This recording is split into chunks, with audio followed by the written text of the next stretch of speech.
Baik, perkenalkan nama saya Andri Marcelino Balo, NIM 1903030092. Pada kesempatan ini saya akan menjelaskan tentang hubungan media dan komunikasi. Komunikasi adalah suatu proses interaksi antara sesama makhluk Tuhan baik dan menggunakan simbol-simbol, sinyal-sinyal maupun perilaku dan tindakan. Pengertian komunikasi ini paling tidak melibatkan dua orang atau lebih dengan menggunakan cara-cara berkomunikasi yang biasa dilakukan oleh seseorang seperti melalui lisan, tulisan maupun sinyal-sinyal non-verbal. Komunikasi merupakan mendasar bagi kehidupan setiap manusia, baik itu manusia sebagai individu maupun sebagai makhluk sosial. Begitupun dalam kehidupan berorganisasi, tidak ada suatu pun organisasi yang dapat terbentuk tanpa adanya komunikasi di antara para anggotanya. Komunikasi yang tercipta di antara para anggota organisasi disebut dengan komunikasi organisasi.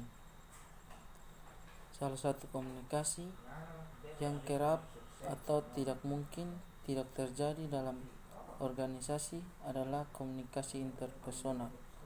Manusia di dalam kehidupan harus berkomunikasi, artinya seseorang memerlukan orang lain dan membentukkan kelompok atau masyarakat untuk saling berinteraksi. Hal ini adalah sebuah hakikat bahwa sebagai besar pribadi manusia bentuk hasil interaksi sosial dengan sesamanya. Di kehidupan ini manusia sering bertemu satu dengan yang lainnya dalam suatu wadah, baik formal maupun informal. Komunikasi formal adalah proses komunikasi bersifat resmi yang biasanya dilakukan dalam lembaga formal melalui garis perintah yang berinteraksi pada berdasarkan struktur berorganisasi. Berkomunikasi sebagai petugas organisasi dengan status masing-masing yang tujuan menyampaikan pesan berkaitan dengan kepentingan dinas. Pesan dalam komunikasi formal mengalir berdasarkan hierarki atau struktur resmi organisasi, yaitu mengalir di atas ke bawah, dari bawah ke atas maupun antara anggota secara horizontal. Pesan tersebut berupa informasi yang berkaitan erat dengan organisasi seperti tugas, perintah kebijakan, dan sebagai dua. Sedangkan komunikasi informal adalah komunikasi yang biasanya bebas bergerak ke segala arah tanpa mengikuti komando atau bergantung pada hierarki. Wewenang komunikasi informal dengan organisasi biasanya berlangsung di antara anggota organisasi tanpa memperhatikan atribut keorganisasian. Pesan yang banyak mengalir dalam komunikasi ini adalah informasi pribadi.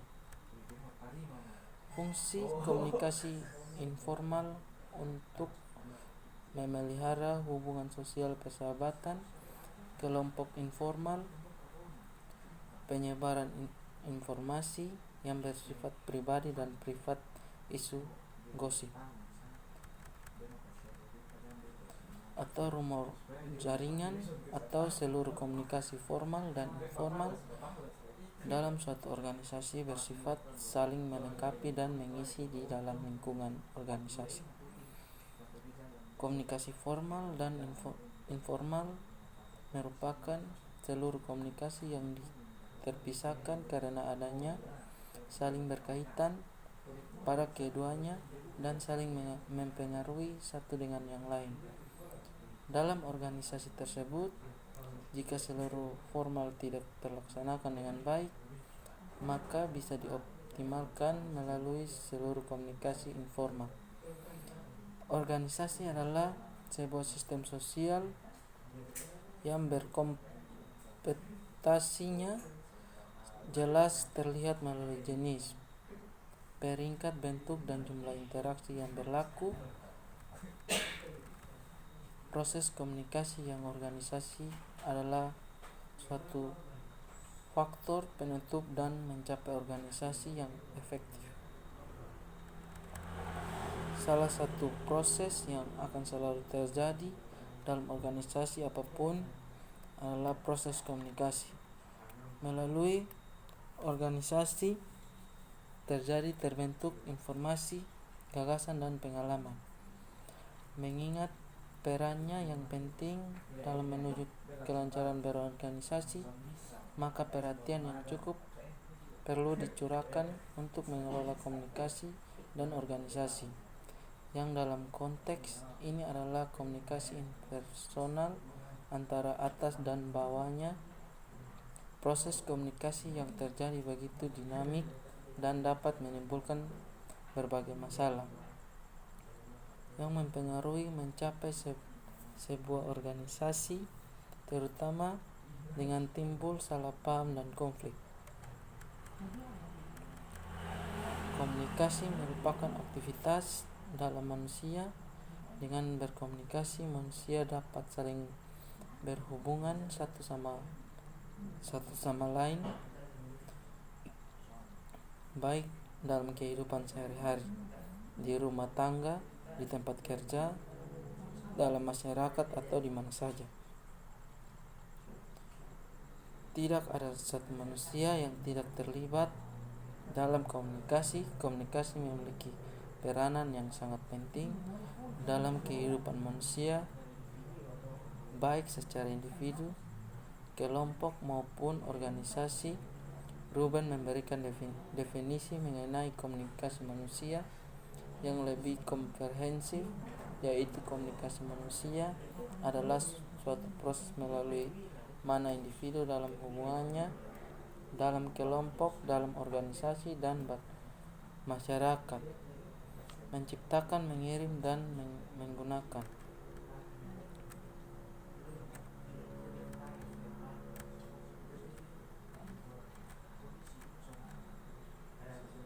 Kelompok manusia dalam organisasi.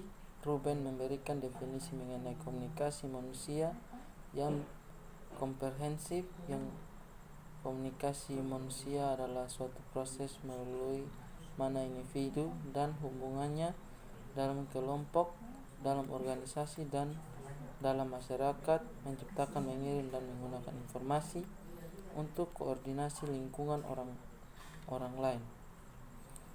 Komunikasi yang berkualitas adalah komunikasi yang efektif. Maksudnya adalah bagaimana dan sebuah proses interaksi komunikasi pesan oleh komunikator dapat tersampaikan dengan baik dan memberikan efek pada si penerima pesan.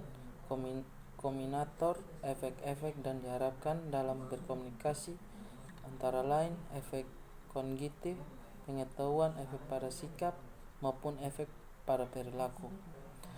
Melalui informasi dan pesan yang disampaikan melalui proses komunikasi, seseorang yang tadinya tidak mengetahui apa-apa menjadi tahu, menjadi lebih paham akan pesan yang disampaikan, sehingga dalam menyampaikan pesan agar sesuai dengan dua tujuan komunikasi yang efektif, komponen-komponen komunikasi seperti komunikator, messenger, pesan, channel, media, dan komunikat.